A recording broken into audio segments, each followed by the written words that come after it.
Yo, what's up mga kois, no? So, this is Kois Tony at magbabahagi tayo ngayon mga kois para sa inyo ng 5 karapatan ng isang nagmamaneho sa kalsada, mapadriver man yan o rider, kapag na-apprehend ng isang enforcer. Ano mga kois, no?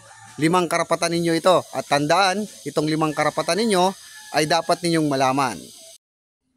Ang unang karapatan natin mga kois kapag tayo ay na-apprehend ng isang enforcer sa kalsada sa ating pagmamaneho ay karapatan nating malaman ang buong pangalan ng nanguhuli sa atin o ng enforcer na naka-apprehend sa atin.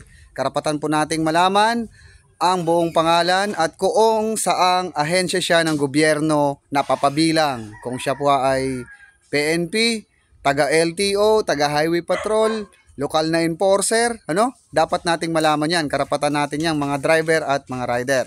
Ang pangalawang karapatan natin mga kois kapag tayo ay na-apprehend sa kalsada ay karapatan nating malaman kung anong batas ang na-violate natin sa ating pagmamaneho.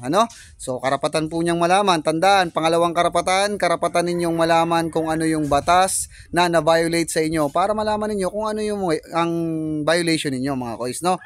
Ang pangatlong karapatan ay karapatan nating i-contest kung sa palagay natin ay mali yung panguhuli sa atin o yung na-violate natin. Kung mali sa palagay mo ang ticket ng isang enforcer, karapatan nating i-contest yan doon sa kanilang tanggapan mga kois, no? Yan ang pangatlong karapatan. Ang pang-apat na karapatan nating mga driver at rider ay karapatan po nating mga kois na huwag bumaba ng ating sasakyan o ng ating motor kapag tayo ay na-apprehend. Lalo na ipa-open yung U-box natin mga rider. Karapatan po natin na huwag natin silang payagan.